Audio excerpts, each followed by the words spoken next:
בוקר טוב לכולם. אני אחזור ואני מניחה שאני לא הראשונה להגיד כל הכבוד ותודה רבה על ארגון הכנס המקיף והמדהים הזה. יש כל כך הרבה כנסים על ירושלים ובכל זאת תמיד יש מה לחדש. אז כבוד ותענוג לפתוח את היום השלישי של הכנס הזה, מושב שמוקדש לירושלים כציר העולם בין ירושלים למכה, בין הסלע לקעבה. It's an honor and pleasure to open this session, to open this third day of a huge and wonderful conference dedicated to our beloved and complicated city, Jerusalem. This session is dedicated to, another session dedicated to Jerusalem is Axis Mundi, this time between Jerusalem and Mecca, between the Rock and the Kaaba. אגב, יש תרגום סימולטני, אלה מכם שזה לא המושב הראשון שלהם כבר יודעים, מאנגלית לעברית ולהפך. I bet all the English speakers in the audience know that there's translation, simultaneous translation back and forth, so make use of it, please. Our first speaker is Professor Naomi Colton-From from Haverford College. Professor Naomi Colton-From teaches religion at Haverford College, as I've said, in Pennsylvania. She specializes in late ancient Jewish history, Jewish and Christian relations, religious polemics, comparative biblical exegesis, rabbinical culture, and the Syriac-speaking churches and their interconnections with early Islam. Her first book, Hermeneutics of Holiness, Ancient Jewish and Christian Notions of Sexuality and Religious Community, traces the nexus of sexuality and holiness from the biblical texts into the 4th century. She also edited the Willie Blackwell Companion to Late Ancient Jews and Judaism and the Routledge Handbook on Jerusalem.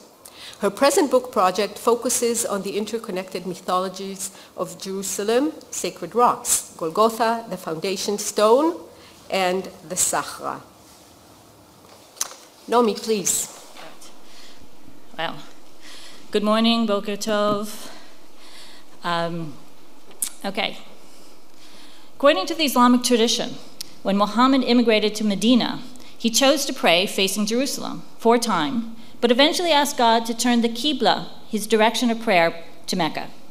While the Quranic text upon which this tradition is based remains opaque on this Qibla issue, the post-Quranic texts all assume that before Mecca was affirmed as the only and true Muslim Qibla, Muhammad and his followers, 4 times, prayed facing Jerusalem, often called Bait al-Maqdis, primarily while in Medina.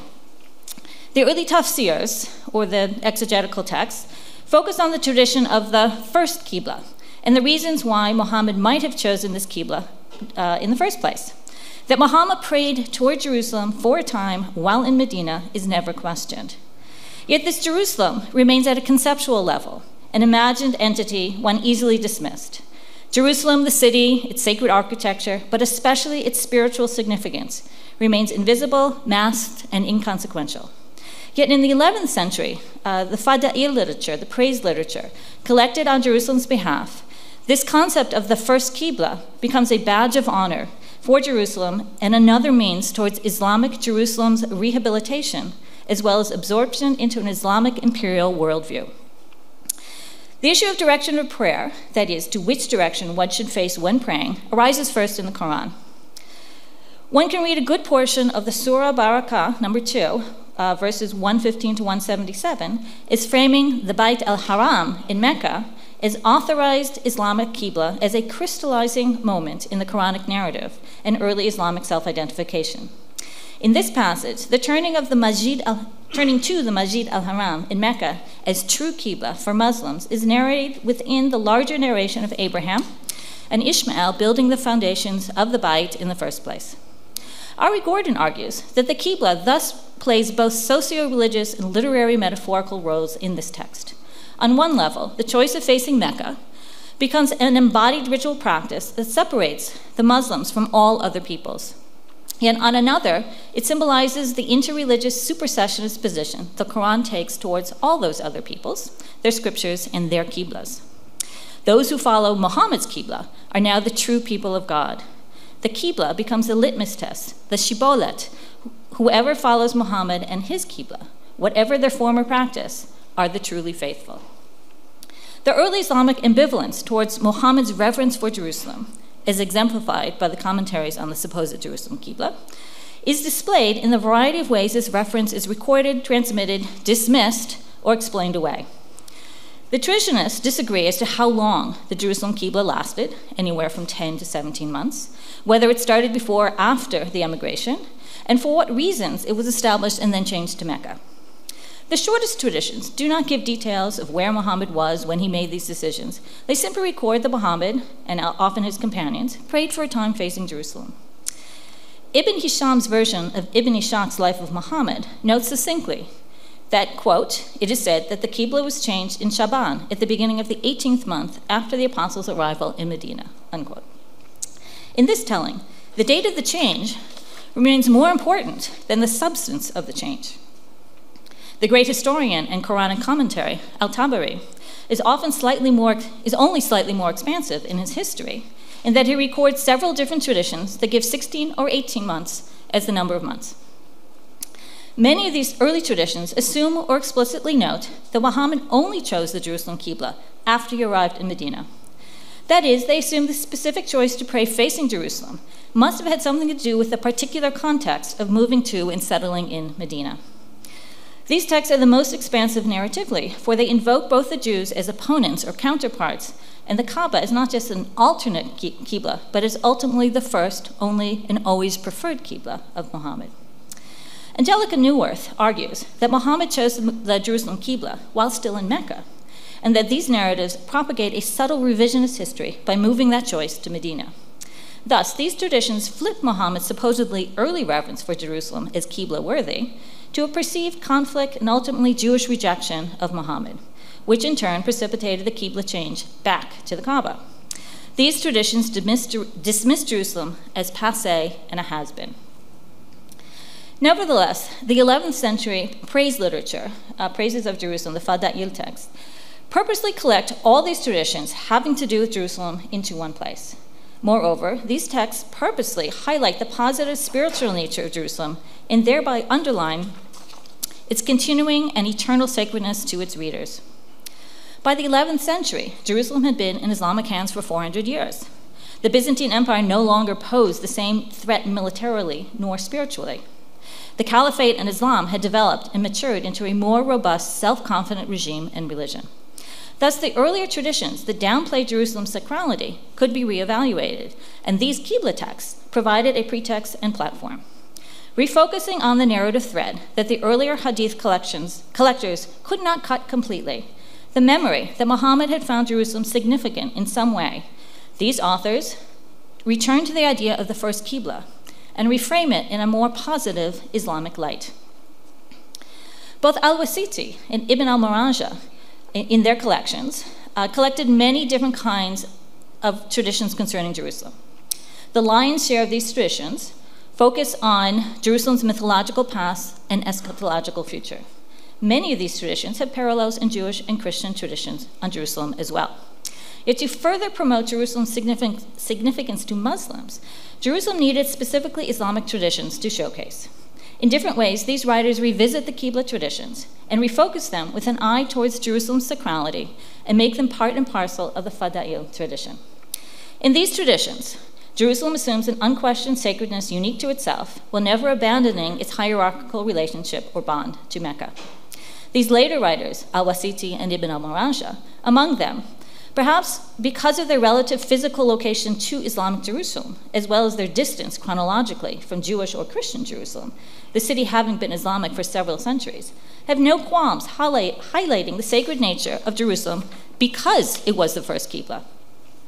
Subtly rewriting or rereading the earlier material from the tafsirs, the exegetical works of Al-Tabari and the earlier Muqatil ibn Suleiman, these authors refashioned the Qibla traditions in Jerusalem's favor.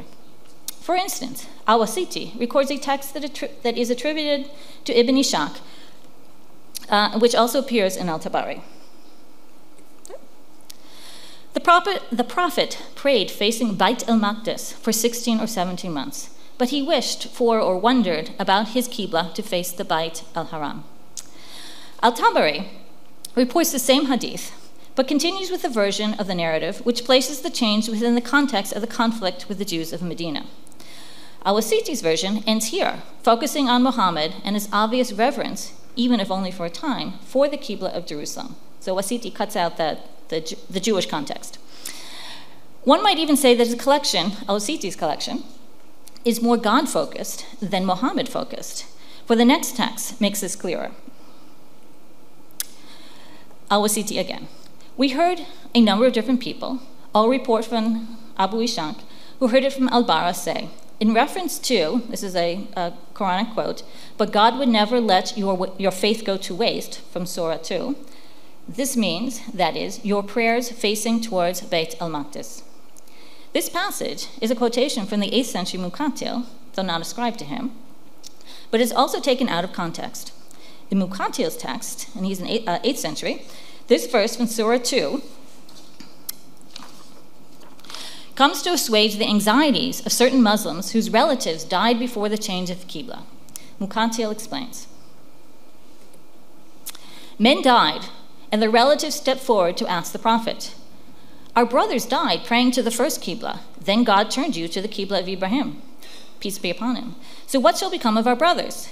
God said, Allah will not let your faith go to waste, which means your prayers towards Jerusalem. He says that those prayers were accepted. Indeed, Allah is kind and merciful to the people, also from Surah 2, meaning he showed them mercy.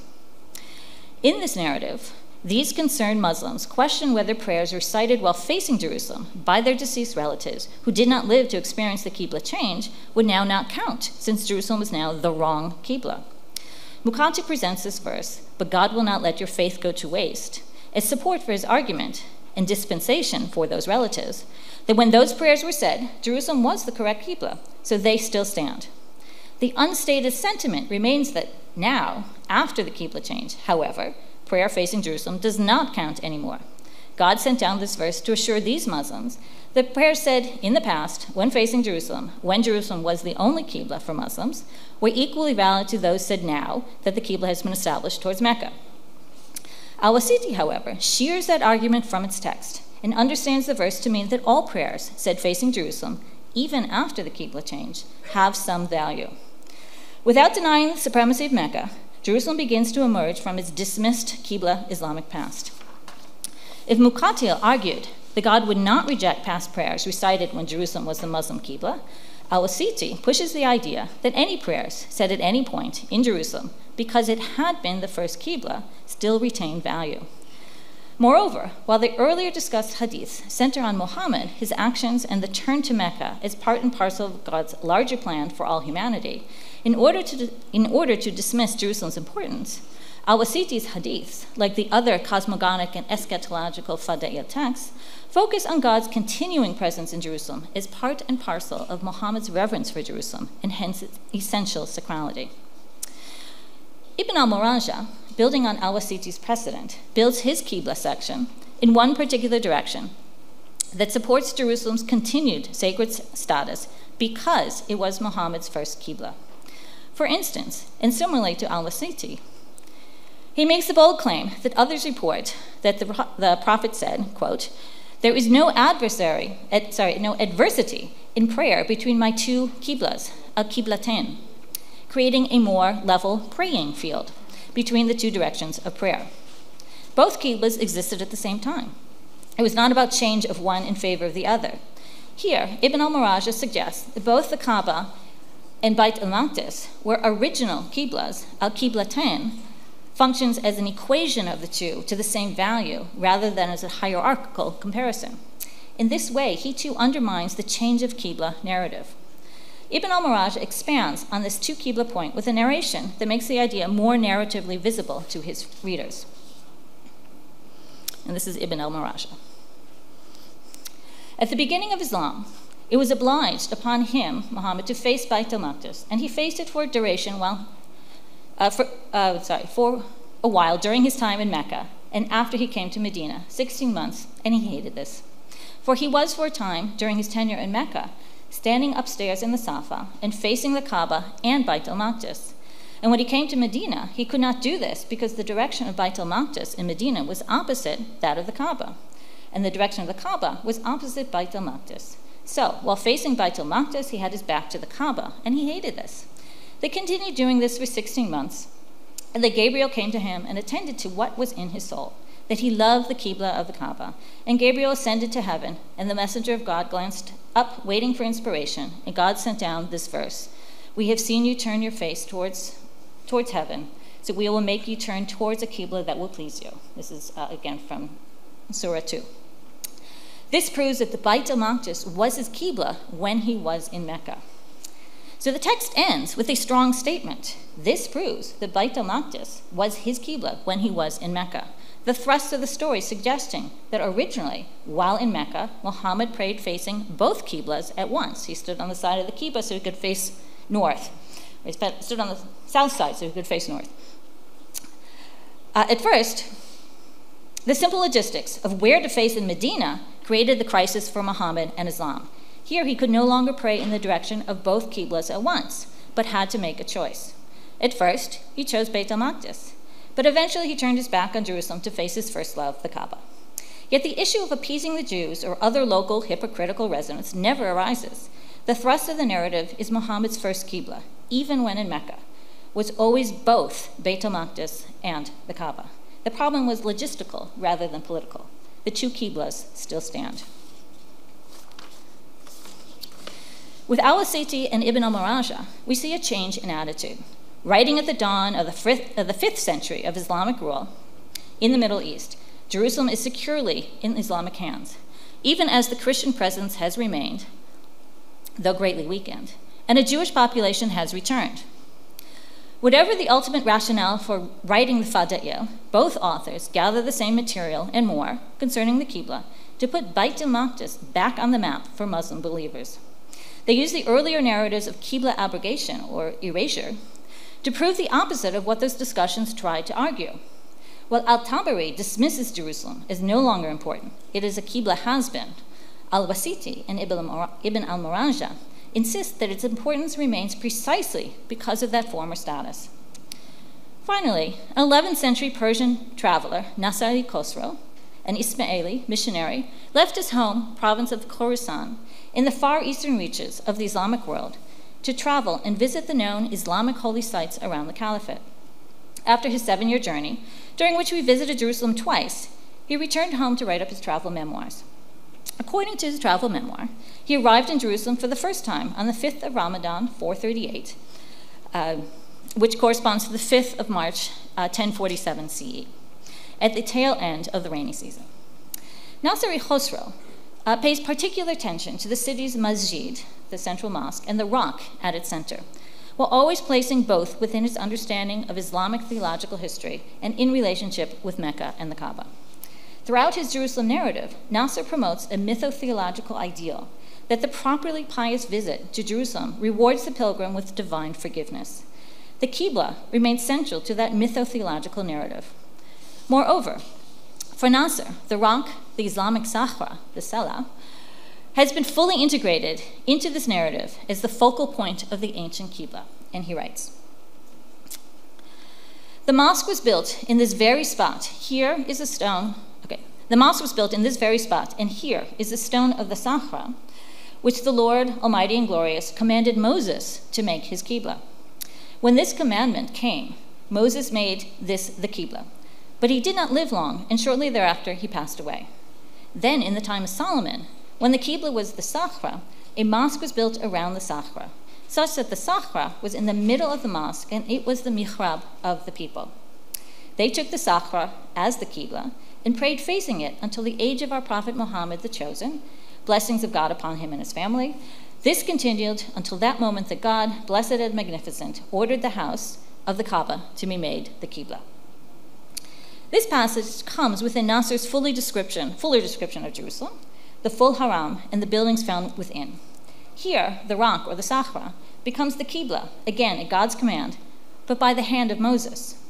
Thus, this Islamic prehistory goes further back than simply the Solomonic temple, but as part of the earlier monotheistic covenantal package given to Moses and Israel. They were commanded by God to face this rock, specifically, not just Jerusalem, in prayer, from presumably the moment before entering the land. This discussion of Qiblas is not simply practical or ritualistic. Where do I stand? Where do I face? But deeply theological, spiritual, and enshrined into the bedrock of the mountain. This rock, this mountain, in fact, was sacred from the days of Moses, and Solomon built a sanctuary there to honor that earlier command to Moses and the people of Israel. The rock sits at the center of Solomon's building in the same way. It sits at the center of the building Nasser sees in front of him, the Dome of the Rock. For Nasser, then, the rock and the whole of the mountain remain sacred because God chose them as the first divine Qibla, long before Muhammad.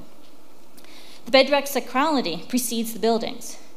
Moreover, it is to this rock, the Sakhra, that Muhammad travels on his night journey to pray and ask for forgiveness, because it is the Qibla of Moses, the first Qibla. And thus Nasser, this humble pilgrim, merely imitates his revered prophet in traveling to the Rock of Jerusalem for the same purpose. The fact that the Qibla is embodied in a large piece of bedrock encased in a beautiful Islamic shrine only enhances its worth. Nasser's Qibla of Moses is not al-Tabari's Qibla of the Jews, but its exact opposite.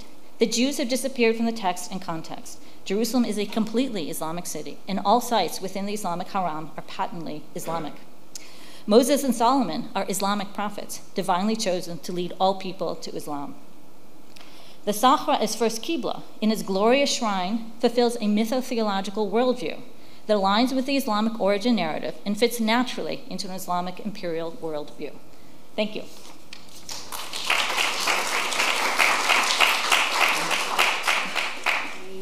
Thanks very much. It was beautiful. And our next talk is by Dr. Rachel Tzorfati. רחל צרפתי היא האוצרת הראשית של האגף לאמנות ותרבות יהודית במוזיאון ישראל. היא מתמקדת במחקר ובעצירת תערוכות הנוגעות לכתבי יד עבריים מאוירים ולאמנות ותרבות חומרית הקשורה במועדי השנה העברית ובקהילות יהודיות מאגן הים התיכון. עבודת הדוקטורט שלה חשפה מגילה לא ידועה שצוירה במאה ה-14, מגילה ענקית ומדהימה, שבה דימויים של מקומות קדושים. ואפשר לראות את המגילה ואת הפרשנות של רחל בספרה מגילת פירנצה, מסע מצויר של עולי רגל יהודי מימי הביניים, שיצא גם באנגלית, The Florence Scroll, a 14th century pictorial pilgrimage from Egypt to the land of Israel. הספר יצא בהוצאת יד בן צבי ומוזיאון ישראל ב-2020.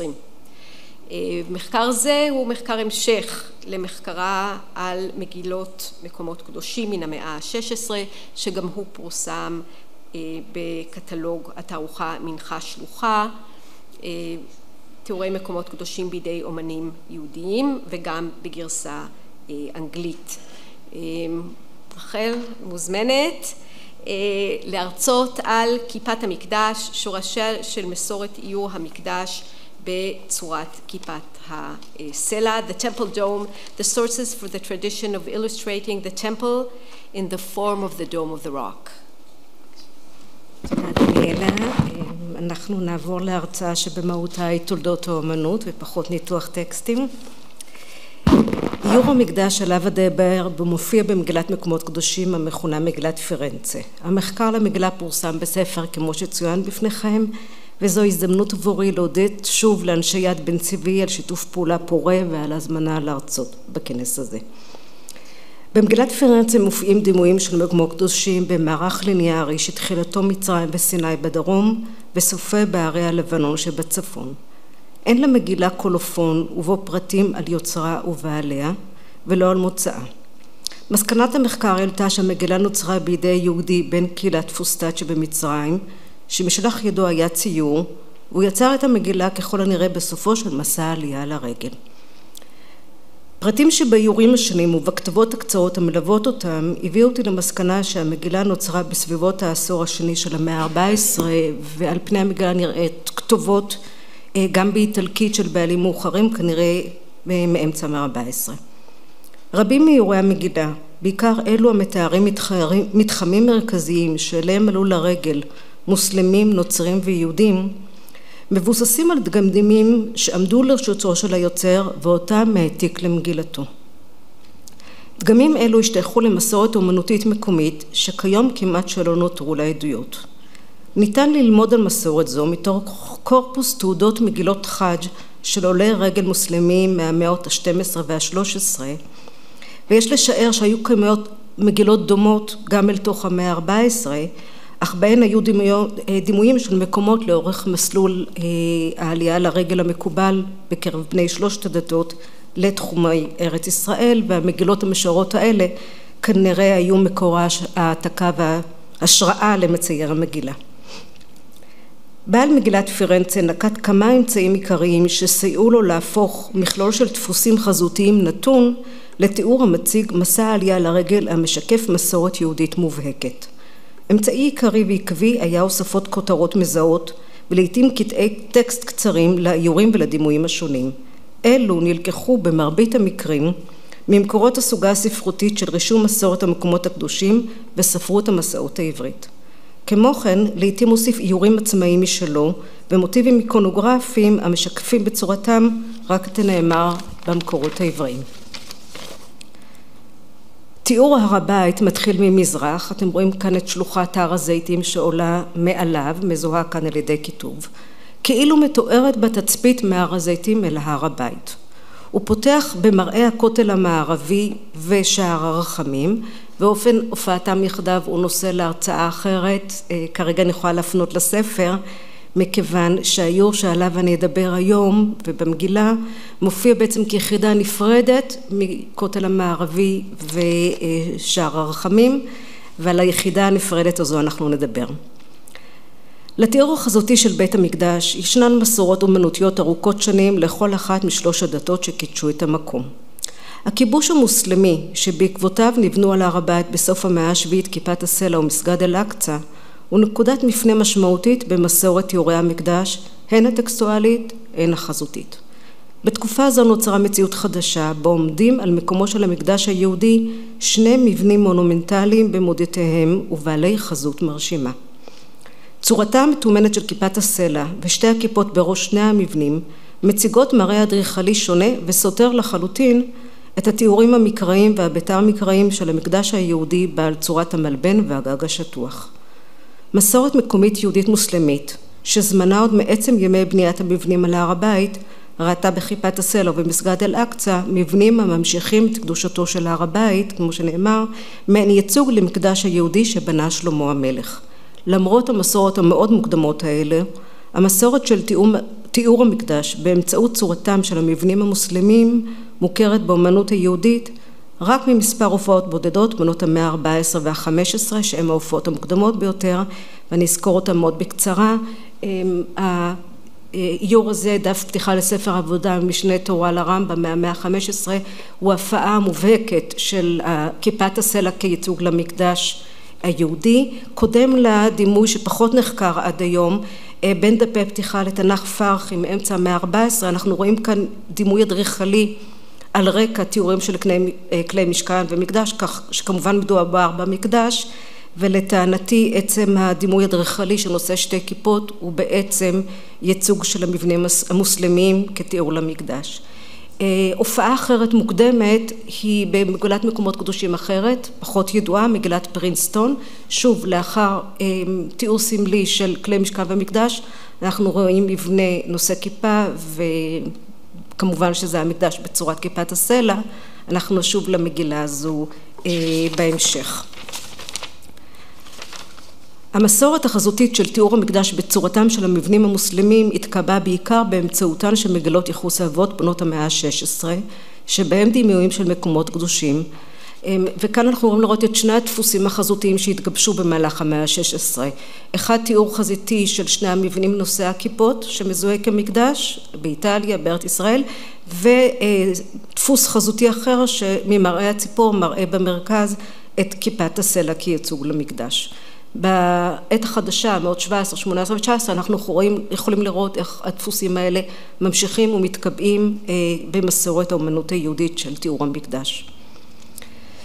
מתוך 11 מטרים שמאורכה של מגילת פירנצה כיום, והיא הייתה ארוכה כנראה יותר במקור, איור המקדש משתרע על פני כ2 מטרים, והוא בעל הממדים הגדולים ביותר מכלל איורי המגילה. האיור מציג רצף אחיד של דימויים אדריכליים המחוברים זה לזה באופן היוצר תחושה כאילו מדובר במבנה אחד עצום בממדיו. אנסה לפרק את האיור לחלקיו ולהציג בפניכם את ההליך המשוער שבו המיר מצייר המגילה את תיאור מסגד אל-אקצא וכיפת הסלע לתיאור המקדש. לגג הראשון ימין צורת גמלון ומשני צדיו מופיעה הכתובת מקום מדרש שלמה במקדש עליו השלום. יש להניח שכינוי המקום עוקב אחר המסורת הצלבנית המזהה את מסגד אל-אקצא כמקדש שלמה. ייתכן שברקע יצירת הכינוי עמד הרצון להיבדל מן המסורת הצלבנית והמילה מדרש הקרובה בצלילה העברי למילה מקדש הלמה מגמה זו. הופעתו של הכינוי מדרש שלמה במגילת פירנצה היא המוקדמת ביותר מכלל המקורות העבריים הידועים. קודם לגילוי המגילה, כינוי זה היה מוכר רק במקורות מסופה של המאה ה-15, והזהות הברורה בין הכינוי לבין הדימוי החזותי של מסגד אל-אקצא היא כמובן מופיעה שוב במגילות המאה ה-16 ואל תוך העת החדשה. קשה להבין מתוך כלל האיור היכן הם גבולותיו של דימוי מסגד אל-אקצא ומדרש שלמה. מיד לאחר גג הגמלון מופיעה כיפת בצל, ללא זיהוי, אך חיתוך חלל הפנים שלה דומה לזה שבחלל הגמלון. נראה שלפנינו 2 גגות המשתייכים שניהם לתיאור מסגד אל-אקצא. מאז ומתמיד נושא המסגד כיפה גדולה, אבל עד ראשית המאה ה-20 היה לאורך אולם התווך גג משופע שהסתיים במעין גמלון בחזית המבנה. בתצלום מן המאה ה-19 נראים בבירור 3 חלונות בעלי קשת שהיו קבועים בגמלון, כמו 3 החלונות הנראים בבסיס הגמלון שבאיור. מסקנה זו מזהה את אחד העקרונות על פיהם מוצגים המבנים המוסלמיים, עיקרון פריסת חזיתות, המאפשר להציג בפני המתבונן כמה חזיתות של אותו המבנה. מראה שאיננו נגלה לעין הצופה במציאות, אך היה מקובל באומנות ימי הביניים באזורנו, בעיקר אני מדברת על אומנות המוסלמית, והפך מקובל מערב וכאן בעת המודרנית. לאחר מדרש שלמה מופיע גג שטוח ובו משולבת הכתובת צורת קודש הקודשים במקדש שהיה נכנס כהן גדול עליו השלום. לצורת הגג הזו לא נמצא דמיון למבנה קיים על הר הבית, אך היא הולמת כמובן מאוד את המראה האדריכלי של המקדש המקראי. הופעת הדימוי על גבי תוספת של יראת קלף, קשה לראות את זה בשקופית אבל יש כאן הדבקה של קלף אל היריעות המקוריות של האיור, מלמדת שהוא מעין עדכון בידיו של מצייר המגילה לתוכנית האיור המקורית המבוססת על דגם מוסלמי. לכיפה הבאה נלווה הכיתוב קובת האזהרה. קובה הוא השם הערבי לכיפה כמובן, ואילו האזהרה הוא שמה המקראי של חצר המקדש. ייתכן שמשמעות הכינוי היא מבנה הכיפה שבחצר המקדש. ההגדרה מעין זו הולמת מאוד את מבנה כיפת הסלע העומד במרכזה של חצר כתורה רחבת ידיים. הכינוי קובת האזהרה הוא אם כן מעין שילוב בין שמו של מבנה מציאותי קיים ובין מתחם שהיה חלק מן המבנה ההיסטורי שחרב. גם כינוי זה לא מוכר במקורות הקודמים למגילת פירנצה והיה ידוע עד כה רק ממגילות המאה ה-16 שבכולם הוא נזכר בנוסח דומה, אתם יכולים לקרוא לפניכם כאן. גג הכיפה השלישי והאחרון מזוהה באמצעות כתובת כמקום אבן השתייה. לפי מקורות בני התקופה המוסלמית הקדומה, מסתבר שיהודים ומוסלמים חלקו מסורת משותפת שלפי כיפת הסלע נבנתה מעל מקום אבן השתייה. מכאן עולה שגם כיפה זו ולא רק זו המזוהה כקובת האזהרה מייצגת את כיפת הסלע. הופעת 2 הכיפות המזוהות ככיפת הסלע איננה צריכה להפתיע בהינתן שלפנינו איור המבוסס על עיקרון פריסת החזיתות. במקרה של כיפת הסלע מדובר במבנה הרכזי ובעל גג כיפה עגול ולכן מראה המבנה מכיוונים שונים נותר זהה. פריסת החזיתות מאפשרת כאן לבעל המגילה לציין לצד כל אחת משתי הכיפות מסורת אחרת המיוחסת למקום. זו המכנה את כיפת הסלע קובת האזהרה, וזו המציינת שתחת לכיפה זו מצוי אבן השתייה, מקום אבן השתייה. בחלל הפנים של הכיפה מופיע דימוי מלבני. מיקומו בתוך הכיפה מזוהה כמקום אבן השתייה מרמז לכך שאולי זהו דימוי האבן עצמה. מעטים הם הדימויים החזותיים של אבן השתייה קודם לזמנה של מגילת פירנצה. הידועים כיום מופיעים בתעודות עולי הרגל המוסלמיות שהצגתי קודם, וכן מופיעים במפות צלבניות, אך בשני המקומות האלה הם שונים מאוד בצורתם מהדימוי הזה. הצורה המלבנית הברורה מעלה על הדעת אבן קדושה וידועה אחרת בעולם המוסלמי, הקאבה שבמכה ודימוייה באמנות המוסלמית. בסוגה הספרותית המוסלמית, המכונה שבחי ירושלים, נמצא קשר ברור בין אבן השתייה שבירושלים לקאבה שבמכה. מקורותיה המוקדמים של הסוגה מתוארכים לתקופה האומאית ומוכרים חיבורים למין המאה ה-11 ושייכים אליה. אחת ממסורות שבחי ירושלים מספרת על הקאבה שתובל ביום תחיית המתים לירושלים ותתאחד עם אבן השתייה כחלה מובאת על חתנה. מסורת אחרת מספרת על כך שהאבן השחורה שבמכה נלקחה למעשה מן הסלע שבירושלים. קשה לומר אם דימוי אבן השתייה בצורתה המלבנית הוא דימוי שהשתייך במקורו לדגם הצורני המוסלמי שעל פיו עוצב האיור במגילה, או שמוטיב זה בצורתו הייחודית הוא פרי יוזמתו של בעל המגילה עצמו. בעניין הזה מעניין לבחון דימוי דומה של אבן השתייה המופיע במגילת פרינסטון.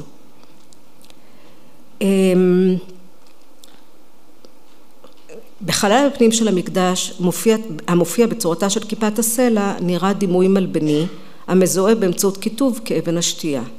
מיקומה של האבן בתוך המבנה ולא בתוך כיפתו מחדד כמובן את שאלת הופעתה של אבן השתייה במגילת פירנצה בחלל הפנים של הכיפה. תהייה זו יכולה לקבל מענה בהסבר על עיקרון נוסף הנוכח בתוכנית האיור המקורית, עיקרון פריסת מישורים. עיקרון זה מאפשר להציג בפני הצופה אובייקטים מרוחקים או נסתרים מן העין על ידי מיקומם בחלקו העליון של התיאור. אבן השתייה שמקומה במישור מרוחק מחומת הר הבית, בתוך כיפת הסלע מוצאת לכן את מקומה בחלק העליון ביותר של האיור. וכדי להמחיש את עיקרון פריסת המישורים, אני פונה אחורה במגילה אל תיאור קבר רחל ומשווה אותו לתחרית של עולי הרגל אירופאי. עד המאה ה-17 לכל עולי הרגל נגלה אותו מראה של קבר רחל בבנה כיפתי פתוח מעל מצבת האבנים וחומה נמוכה מקיפה. בעוד שהאומן האירופאי משתמש בכללי פרספקטיבה כדי להפריד בין מישור קרוב למקומו של הצופה ומישור מרוחק, האומן המקומי של מגילת פירנצה את המישור המרוחק פשוט מתאר בחלק העליון יותר של האיור. מאמר מוסגר רק כדי להשוות בין מזרח למערב, בתקופה הממלוכית הממלוכים בונים רהט בכניסה למתחם קבר רחל. כאן אנחנו רואים תפיסה אחרת, סמלית, ייצוגית, על ידי שימוש בכד מים כדי לספר על אותו רהט שנבנה שם בתקופה הממלוכית. אנחנו נחזור להר הבית. באיור הר הבית שבמגילת פירנצה, המישור הראשון והקרוב למקומו של הצופה הוא החלק התחתון של האיור שמתאר את חומת הר הבית והשערים בה. פחות או יותר מתחת לרצועת התשליב הזו מתוארת חומת הר הבית. במשך מאות השנים שונו מספר השערים שהיו קבועים בחומת הר הבית ושונו שמותיהם, ומשום כך עולה מן המקורות השונים, מוסלמים, עבריים ונוצריים, תמונה מתעתעת וישנם כינויים שונים לאותו השער, ולחילופין לשני שערים שונים ניתן לאותו השם. מחקר המגילה מצא שבעל המגילה התבסס על מקורות עבריים שזמנם התקופה המוסלמית הראשונה, ובהם נמצאו לו שמות מזהים רק לחלק מתוך 8 השערים המופיעים באיור. הראשון מימין מזוהה כשער שלמה, שגיל מזהה את מקומו בחלק הדרומי של החומה המערבית. הבא אחריו הוא שער בנימין, ולאחריו שער השבטים. השער המזוהה האחרון הוא מאותר וגבוה ונלווית לו כתובת זיהוי שאיננה לקוחה ממקורות עבריים. פתח השלשלת הוא כמובן שער השלשלת. שער השלשלת ממוקם כידוע בחומה המערבית. הממלוכים שיפצו את השער שנקרא בתקופה הצלבנית השער המפואר ושינו את שמו. מגילת פירנצה היא אחת משני המקורות המוקדמים ביותר הידועים כיום שבהם נזכר שער השלשלת בשמו הזה, והמקור השני הוא מסמך וואקף משנת 1320. כנראה שהמגילה נוצרה סמוך מאוד למועד בו שונה שם השער, ולכן גם כאן ניתן להבחין בעדכון של הדבקת טלאי קלף וניסיון מסורבל מעט להשלמת האיתור. כאן. על פי הקריאה החזותית שאני מציעה כאן, הענקת השמות לשערים מתארת מהלך היקפי המתחיל במערב ומסתיים בו. בקטע הזה, בסופו של האיור, שמייצג את החלק המערבי של הר הבית, מופיע דימוי משולש העומד על קודקודו. קשה לומר מה הייתה משמעותו בדגם המוסלמי המקורי, אך כאן קיבל דימוי זה את הזיהוי מקום המזבח. המזבח נזכר בשני מקורות טקסטואליים, האחד הוא חיבור אלה המסעות מסוף המאה ה-13, והשני שמופיע לפניכם הוא מכתבו של מנחם בן פרץ החברוני מ-1215. נויבאואר וריינר טוענים שהמונח מזבח הוא ככל הנראה כינוי לבימה שממנה קוראים את ספר תורה בשעת התפילה. ריינר טוען שדברי מנחם החברוני הם עדות נוספת על עדויות אחרות המלמדות על קיומו של מקום תפילה מרכזי שבו התקבצו העולים לרגל לשם תפילה ומקומו היה אל מול החומה המערבית. בשונה מדימוי המשולש, בחלק התחתון מופיעים עוד שני דימויים החסרים כיתוב מזהה. צורתו של הראשון מזכירה את מראה המנבר, העומד במסגדים ואת הופעתו באיורים בכתבי יד מוסלמיים. דימוי נוסף הוא עיטור המשקוף שבו מופיעה כתובת קליגרפית, ומדובר כאן בצירוף אותיות חסר פשר. כתובות קליגרפיות הן מוטיב עיטור אבן מוכר ונפוץ באדריכלות האיובית והממלוכית, ונראה שאין המנבר ואין כתובת הקליגרפית השתייכו לדגם המוסלמי המקורי, והם הועתקו בידי בעל המגילה שלא ראה צורך להעלימם ולא לשנות את זהותם. לסיכום, האיור בו דנו דומה לכלל איורי המגילה שבהם משולבים מוטיבים סגנוניים השייכים למסורת אומנותית מקומית, מוטיבים איקונוגרפיים המייצגים מסורות המיוחסות למקומות השונים, ומוטיבים מציאותיים המשקפים מראה אמיתי של המקומות השונים כפי שאלו נגלו לעין בתקופה הממלוכית. פירוק השלם למרכיביו אפשר להבין את הדרך בה נוצר איור המקדש ולשער אולי את המשמעות שביקש בעל המגלה להעניק לו, משמעות שיכולה להיות המקדש כפי שהוא מיוצג עתה באמצעות צורתם של המבנים המוסלמים הקיימים במציאות. ההבנה שהאיור שלפנינו מבוסס על מקור מוסלמי מלמדת על כך שלא היה לפני מצייר המגלה מקור מכתבי יד עבריים, ולכן ניתן אולי להגדירו כאב הטיפוס אשר ממנו צמחה ונפוצה המסורת החזותית המוכרת המציגה את המקדש באמצעות צורתם של המבנים המוסלמיים. במרוצת השנים הפך האיור המורכב שבמגילת פירנצה לסכמה חזותית מצומצמת, לסמל מייצג, נפוץ ומקובל באמנות היהודית. תודה רבה. תודה רבה רחל. החזותי השלים את הטקסטואלי בצורה נפלאה, ואנחנו עוברים להרצאה השלישית, הרצאתה של דוקטור רחל איידלמן מהאוניברסיטה העברית בירושלים. Professor Rachel Eidelman is Associate Professor of Hebrew Bible at Hebrew College in Boston, where she recently earned her rabbinic ordination.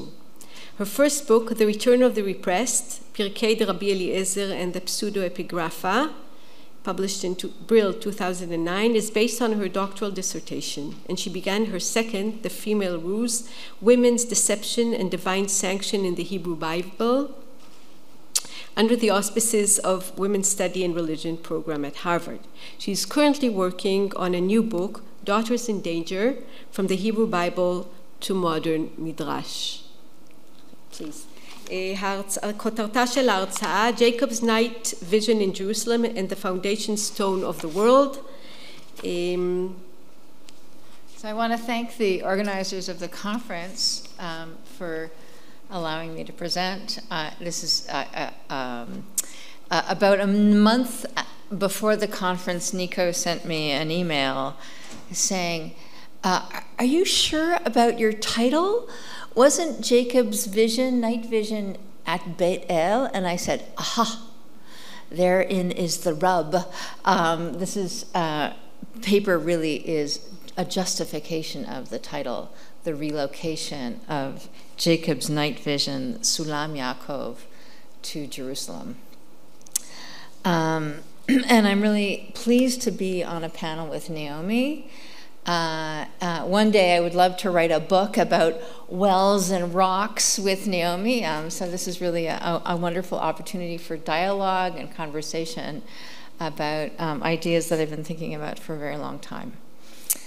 So Jacob's night vision of angels ascending and descending a sulam, a ramp or staircase, is paradigmatic of what Mircea Eliade has called an eruption or hierophany, a breakthrough of the sacred into the mundane. Yet the actual geographic site of the revelation is fraught, contested across the rabbinic tradition.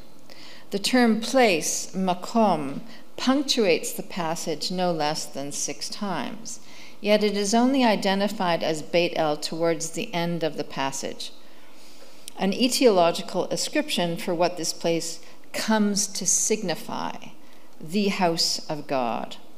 While Abraham twice happened upon Beit El, setting up an altar there, this is the first time we encounter a dream theophany and a moniker of memory, with Jacob marking the place with a stone matzeva, a pillar or monument, and a promissory vow. To the later rabbinic ear, the identification of the house of God with Beth El would have caused some discomfort, for this is not the holy site associated with the temple in Jerusalem and the binding of Isaac. In this paper, I explore the Jewish midrashic traditions which relocate the theophany of Jacob's night vision to the site of the Akedah and Har Moriah. Drawing upon the work of Jonathan Z. Smith on locative and counterlocative or utopian concepts of sacred space, the vision of the Sulam becomes a wobbling pivot, to borrow Smith's term. While aligning the heavens, the earth, and the depths, the Tehom, it moves conceptually between one sacred locus and another, like a top or a dreidel, if you will, by way of rabbinic interpretive gymnastics. I conjecture that this hermeneutics of place is a distinct rabbinic response to anxiety aroused by the destruction of the Second Temple in 70 CE, when the center could no longer hold. The wobble of the pivot intensifies with the rise of Islam when the Al-Aqsa Mosque and the Dome of the Rock was established around this contested site of holy ground. And I just go like this. Yes. Whew. The Sulam stairway, that is, the Sulam, the stairway, is set in the ground, Mutzav Arza, as a prefiguration of the divinity who stands upon it, or by him, Nitzav Alav. And Jacob will then set the stone up as a matzeva, a monument to mark the place. The term sulam is actually a hapex legomenon. It only appears once in the Tanakh. It should be seen as a stairway or ramp rather than a ladder, reminiscent of a zikrak, such as Esagila. Like the Akkadian and ancient Babylonian temples, the stairway or ramp marks a gate, a portal between the earth and the heaven, as in the Tower of Babel. But, as Yair Zakovich points out, the difference is that Jacob's zikurat is a vision granted by God, and the patriarch never attempts to ascend the ladder to storm heaven as the generation of Migdal Bavel did.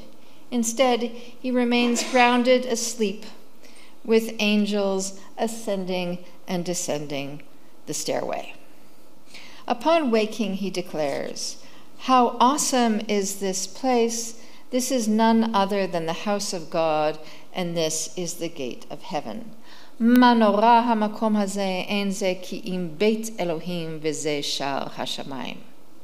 He then takes the stone at his head and consecrates it as a pillar, a matzeva, to mark a place as a sacred site, a future temple upon his return, and proclaims in his vow, And this stone, which I have set up for a pillar, matzeva, shall be God's house. And all that you give me, I will surely give 1/10 to you. That's ma'aseor. As I mentioned, the toponym of the place is only identified later. It is mysteriously referred to as Makom, often denoting a sacred place, perhaps known to the Canaanites. Yet Jacob does not go in search of that place deliberately. Rather, he stumbles upon it by accident at nightfall. It is only in retrospect that he deems it holy, by virtue of the vision and God's self-revelation to the patriarch. He called that place Beit El, but the name of the city was Luz at the first.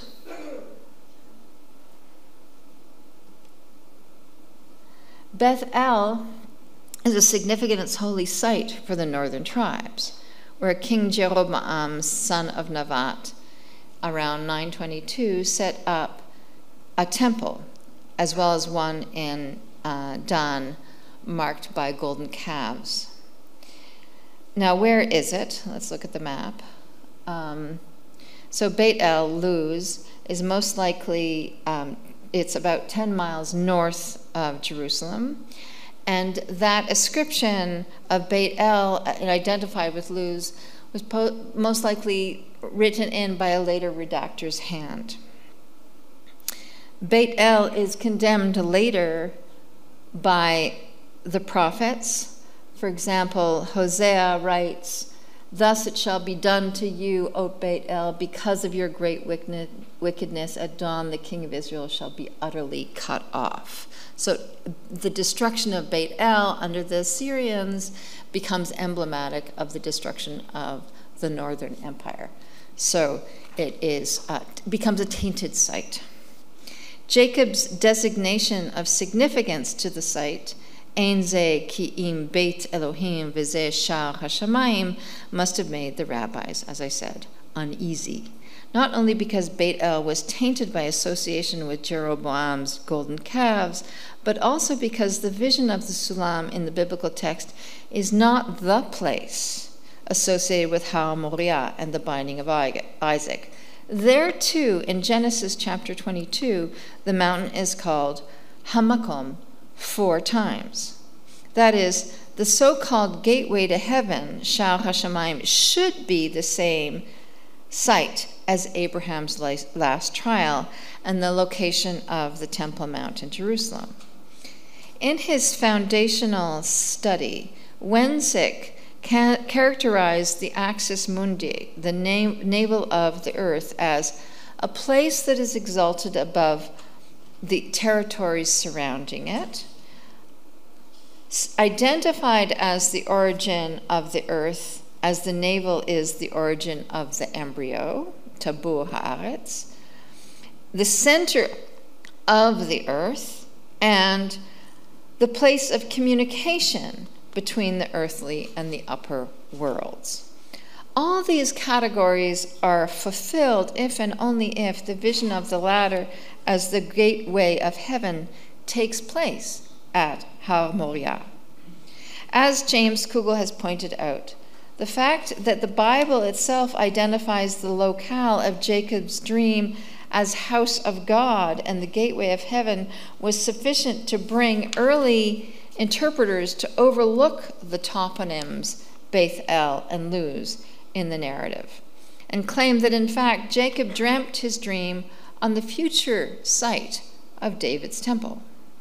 Yet the earlier exegetical traditions are more beholden to the biblical text than the later ones. It is this interpretive trajectory and the various pressures on that interpretive tradition that I would like to trace now. The Midrashic tradition agrees that Sulam is not a straight vertical ladder, but stretches like an arc or a bow over great distances. In the exegetical Midrash, Bereshit Rabbah, compiled in the 5th or 6th century CE, the rabbis debate the Sulam's position. Is the base set in Beersheba while its slope, the Shipua, or apex, hovered above Jerusalem, aligning Yerushalayim shel Mata with Yerushalayim shel Mata. This is Rabbi Elazar's position. Or does the Sulam stand upon the site of the temple in Jerusalem, Mutzav Arza, while its incline reached Beth El? And that's the opinion according to Rabbi Yehuda, in the name of Rabbi Shimon. After all, Jacob sees the top of the ladder from his position in Beit El. Either way, the stairway tells the story of Jacob's night vision at a slant, collapsing the distances of his journey from Beer Sheva to Haran via Beth El and forcing an intersection with Jerusalem. The Talmudic passage known as Gida Nashe, the sinew of the thigh, in Tractate Chulin, similarly contracts distances. Jacob, Superman-like, leaps towards Haran in a single bound, and regretting his hasty arrival, having bypassed the holy site of the prior patriarchs, God causes the land to contract for him, kafza lo haaretz, in order that he might return to the place of his forefathers' prayers. That is, Har HaMoriah. These classic rabbinic sources assume that the location of Jacob's night vision touched upon the, so that's the rabbinic, that's the Babylonian Talmud. I missed that, yeah. Okay, these classic rabbinic sources assume that the location of Jacob's night vision touched upon the site of the Jerusalem temple. But the most radical dislocation, with little sense of submission to the biblical text, is found in Pirkei Rabbi Eliezer, chapter 35, a mid-8th century narrative midrash, most likely composed in Palestine after the Islamic conquest. In chapter 35 of Pirkei Rabbi Eliezer, Jacob first takes 12 stones for the altar of the Akedah and places them at his head, as it says in 28, 28 verse 11, B'ikach mi'avnei hamakom v'yasem mirashotav. But when he wakes up from his dream, he finds them all merged into one stone, symbolic of the unity of the tribes, as it says, B'ikach et ha'even asher sam mirashotav. It is this stone that Jacob consecrates with oil in the Tanakh, transforming it into a matzeva, a monument, thereby making the ephemeral dream vision of the stairway set on the ground, Mutzav Arza, upon which God stood, Nitzav Alav, into a permanent structure. In the biblical account, Jacob consecrates the stone with oil after naming the place Beit El, house of God, and makes a vow that if God safeguarded him and he would return to make this, then he would return to make this house the house of God and dedicate a tithe, a maaser, of all that he owned. In chapter 35 of Pirkei Rabbi Eliezer, however, it is just assumed that this takes place at the scene of Isaac's binding, Har HaMoriah. Instead of Jacob consecrating the spot, it is the heavens that consecrate the stone. The oil drops from above. I will read just from the bold passage towards the end of the chapter. Ma asa HaKadosh Baruch Hu, natal regel yamino v'tava et ha'even ad omkei teomot. ועשה אותה סניף לתאומות, כאדם שהוא עושה סניף לכיפה. לכך נקראת אבן שתייה, ששם תבור הארץ, ומשם נמתחה כל הארץ, ועליך היכל אדוני. God takes his foot, his right foot, and sinks the stone deep into the ground, as one would set a keystone into an arch. This is the stone, presumably, that seals off the Tehom, the wild and wasteful deeps. The Midrashic narrative strangely declares, therefore it is called the foundation stone, and there is the navel of the earth from which all the world was stretched, and the sanctuary is upon it. The human declaration of sanctity of place is supplanted by a divine one. But is this not a strange anachronism? If it is the foundation stone, the navel of the universe, from which all the world emerged as an infant from its mother's womb, why would it appear only now attached to Jacob's night vision?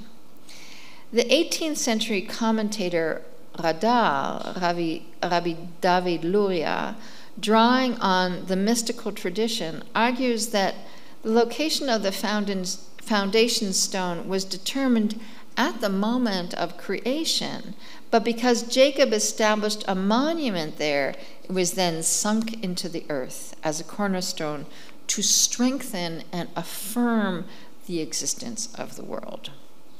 What underlines this audacious dislocation of Jacob's vision from Beit El to the Axis Mundi, presumably the Temple Mount in Jerusalem, albeit it never is explicitly named in the Midrash.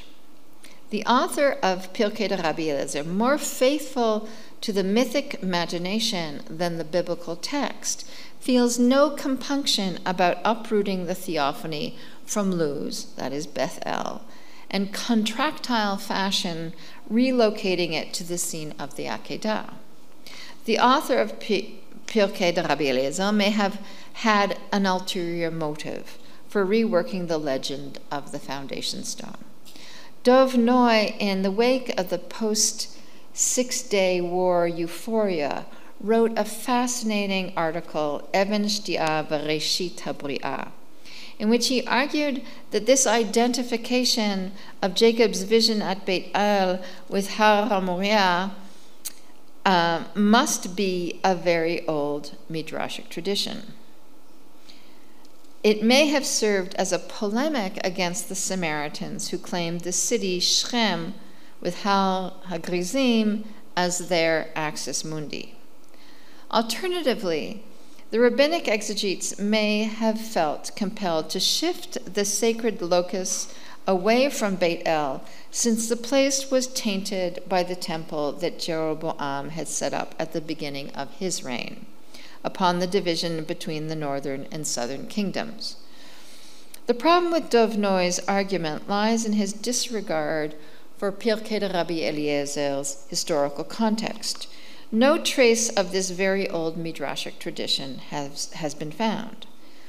Now I'm going to have to rethink this claim, however, in the light of William Schneiderwin's presentation yesterday, especially the evidence from the Septuagint, which elides over the Beit El Luz identification of Sulam Yaakov. Nevertheless, the author of Pirkei de Rabbi Eliezer is the first to make the identification of the vision of the lad, or Sulam Yaakov, with the establishment of the foundation stone. Joseph Heinemann considered the Islamic context in which the author was writing and suggested that the identification of the navel of the universe with the stone is fueled by polemic against the identification of the Kaaba in Mecca as the axis mundi. Yet the Islamic sources are not unilateral, as Naomi has pointed out. They're not unilateral on the identification of the black stone, the Kaaba, as the foundation stone of the world. The white stone, or Kubat al-Shakra, around which the Dome of the Rock in Jerusalem is built, is identified as the source of all waters, both in the beginning of time, that is, in the Garden of Eden, and in apocalyptic time. I refer to the work of Naomi Colton From's research, and she's discussed these stone myths across the Jewish, Christian, and Muslim traditions, and her book is coming out soon. Furthermore, the tradition that identifies Jerusalem, that is, the Temple Mount, or more precisely the Holy of Holies, as the sacred center dates back to earlier Jewish traditions. In a fascinating twist, The author of Pirkei de Rabbi Eliezer adopts the earlier Jewish tradition identifying the Temple Mount with the navel of the earth and merges it with the Islamic legend on the Al-Aqsa Mosque. The site of the Beit al-Maqdis, the Al-Aqsa Mosque, also called in translation the furthest most mosque, is identified as the destination of Muhammad's nocturnal journey, the Miraj. Praise be unto him who transported his servant by night from the holy mosque, that is in Mecca, to the furthermost mosque, Al-Masjid Al-Aqsa, the precinct of which we have blessed. That's in Surah 7.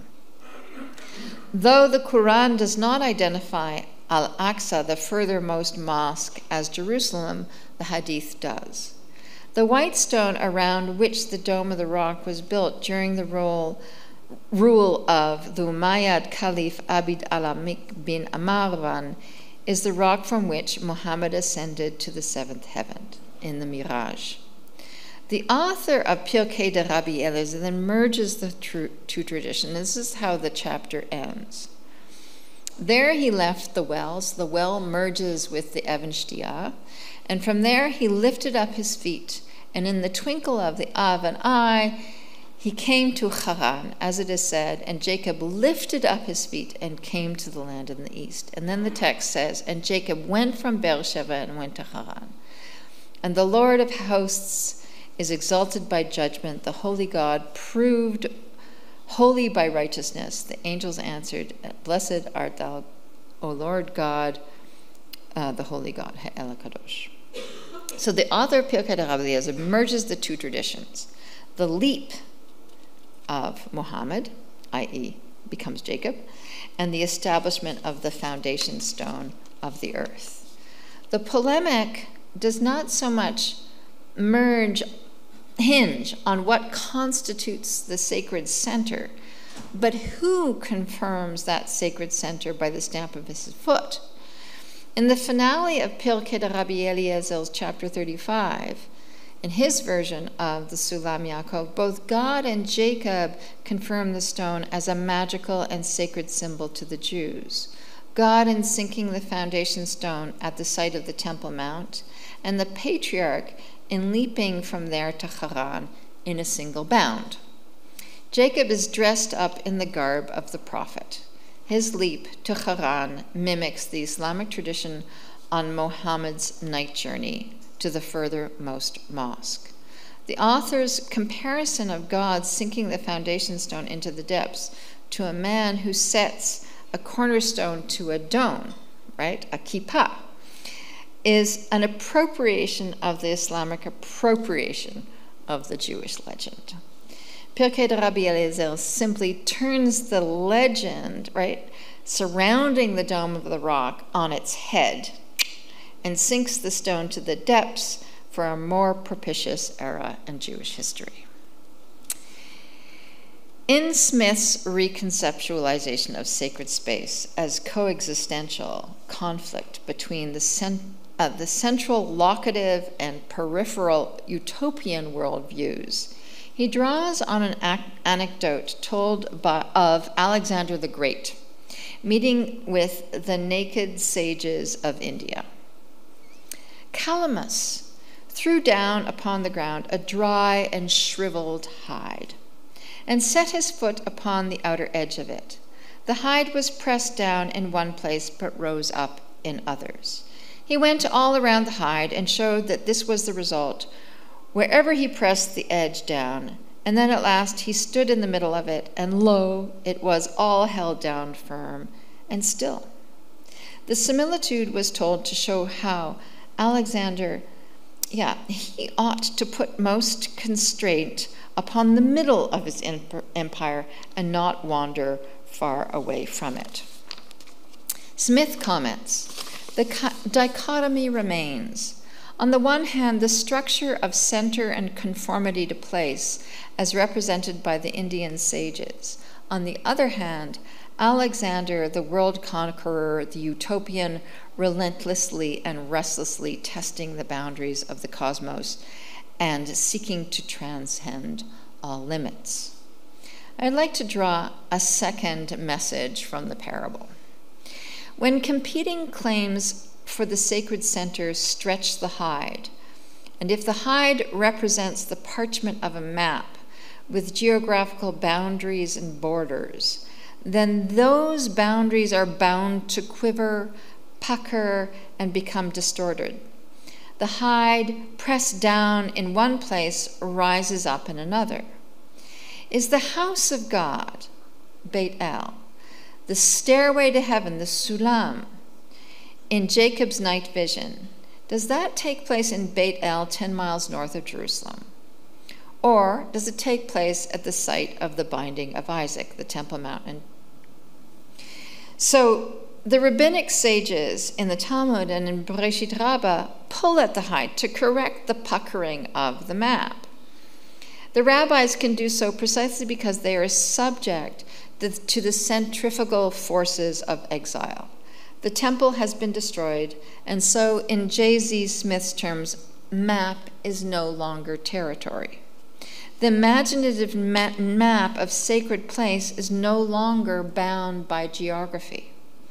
But in the 8th century, after the return to Jerusalem in the wave of messianic hope that swept over the Jews after the Muslim conquest, territory once again lay its claim over the map, over the text, and over the competing claims about the sacred center. For the author of Pirkei de Rabbi Eliezer, the stone monument that Jacob set up at Beit El, formed of the 12 stones that he took from his father's altar, fused into one rock, and became the foundation stone, the Even Shtiah. The mysterious stone that lay under the ark in the Holy of Holies within the sanctuary. But as the Midrash intimates, it would take little less than a divine stamp of the foot to prevent the wobbling pivot, to hold that center down, firm and still. We are well aware that the skin continues to pucker over map and territory through competing claims for sacred space. Thank you.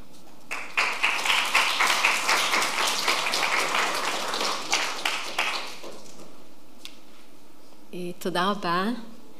אני חושבת שתסכימו איתי שזה היה מושב יוצא מן הכלל של 3 הרצאות שמשלימות זו את זו. אפשר, לו יורשה לי להציע שם נוסף למושב הזה, עולמות שזורים, Intertwined Worlds. באמת כל אחת מ3 ההרצאות הראתה באופן מאוד מאוד משכנע איך המסורת היהודית והמסורת המוסלמית ממסורת למסורת, והאופן שבו כל אחת מהתרבויות או הדתות מאבדת את המסורת של רעותה באופן שמשתלב בטענות שלה ובהשקפת העולם שלה. אם אנחנו עוסקים בהפניה למקורות, אז אני אזכיר שאת ביטוי Intertwined World או עולמות שזורים, אני לא יודעת אם טבעה, אבל העמידה בארון הספרים מורתי, זיכרונה לברכה, פרופסור חווה לצרוס יפה, בספרה על התורה בפרשנות ובתפיסות המוסלמיות. יש לנו זמן, אני רוצה גם להודות באופן אישי, למדתי המון מן המושב הזה, ויש לנו דקות אחדות. We have a few minutes for questions. So if anyone would like to comment or ask a question, please do. טוב, אז אולי אני אתחיל, ואני אפנה שאלה לכל אחת מהדוברות. עוד שנייה. כן. Should I ask in Hebrew or in English? אוקיי. טוב, אז נעמי, את הראית בצורה מאוד משכנעת איך התפיסה של ירושלים כקיבלה ראשונה מקבלת מעמד במאה ה-11 בחיבורי הפדאיל, ומה שכנראה לא היה קודם לכן, טיעון חזק בזכות קדושתה של ירושלים. האם את יכולה להעמיד את זה בהשוואה לטיעונים אחרים לקדושתה של ירושלים, כמו מסע הלילה של הנביא, או הסיפור של אבן השתייה, או החזונות האסכטולוגיים? כן, כי קדושתה של ירושלים, כמו שאני תמיד מסבירה לסטודנטים, יש לה הרבה רבדים. אני מסתכלת במסורת המוסלמית לאחור, הרחוק, לעבר הרחוק, לעבר של הפחות רחוק, כן, ימי הנביא, וגם לעתיד לבוא. אז אם חשבת על זה, איפה העניין הזה של הקבלה הראשונה נכנס בהשוואה לטיעונים אחרים בזכות הקדושה של העיר? I'm going to have to answer in English, sorry, but I just wrote the book. So the book will be coming out, I hope, in a year, once it's reviewed. But yes, there are lots of different ways that Islam is working through the negotiating, is the way I call it, Jewish and Christians' sense of sacrality in Jerusalem, and I'm focusing on stone. So I look at Evan Shtiyah as a mythic stone that passes through these narratives, but also as Golgotha, as another mythic stone that actually has a place. Like Evan Shtiyah is a myth. It doesn't exist. It gets placed various places in all these literature, and the beautiful illustrations, Rachel, that you showed us of it actually is illustrated as being in the Dome of the Rock, is building on all these myths. But in the Islamic tradition, there is the Qibla is one in which that narrative gets stuck to the stone. The night journey, very late actually within the narratives of the night journey, it gets stuck to, but not as a stone. Jerusalem, yes, but not to the stone itself. Though Mugatil is Yotzei Dofen, I think, in that tradition. But also the stories of Umar, right? He's looking for the stone. But why is he looking for the stone? It's not about the night journey necessarily, but these other things. And the Qibla comes into that discussion also as well. It's like, do I stand, the whole story with Kaab, do I stand behind the stone so I can face Mecca, or do I stand in front of it? So the Qibla is part of that narrative as well. They're negotiating throughout all these stories. Thank you. רחל, אם אני יכולה לשאול אותך, האם יש במגילות איזושהי התייחסות לשלטון המוסלמי? כי אנחנו רואים שיש התייחסות רבה למה שרואים תחת השלטון המוסלמי, אבל האם גם יש איזושהי התייחסות לשלטון המוסלמי עצמו, חיוב לשלילה או התעלמות גמורה? כלומר, המקדש עומד שם והמוסלמים אינם. מגילה, לא כל כך התייחסות פוליטית לשלטון, אלא יותר, אני חושבת שיש חיבור מאוד מאוד מעניין במגילת פרנצה שהיא מהמאה ה-14, יש שינוי אחר כך במאה ה-16. במאה ה-14 רואים מאוד טוב את המכלול המסורות המאוד משותפות, שהולך עוד אחורה לתקופת הבנייה, ואם אני מזכירה כאן את קאבל אחבר, שאני חושבת שיש הרצאה אחרת בכנס הזה, מומר יהודי שנהיה איסלאמיסט, ולפי המסורת ולפי טקסטים ועדויות הוא זה שמראה בעצם את מקום אבן השתייה כדי ששם ימקמו את כיפת הסלע. מה שאני מצאתי זה שיש ברקע המסורות האלו, ההלימה הזו של יהודים שמקבלים את הכיבוש המוסלמי כאיזה תחילת הגאולה בניגוד לשלטון האדומי הביזנטי, פחות התייחסות פוליטית. במאה ה-16 עם הבנייה של החומות, במגילות של המאה ה-16 יש התייחסות שוב פעם לסלימן הגדול שבונה את החומות, שם יש איזושהי גם אהדה לשליט קיים, לא רק משהו דתי אלא מישהו שמביא גם גאולה על ידי בניית החומות.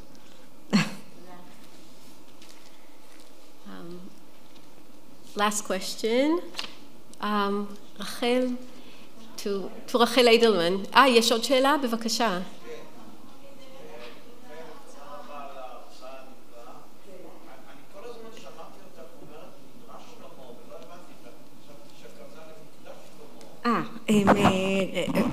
אני אבהיר את מה שאמרתי בהרצאה.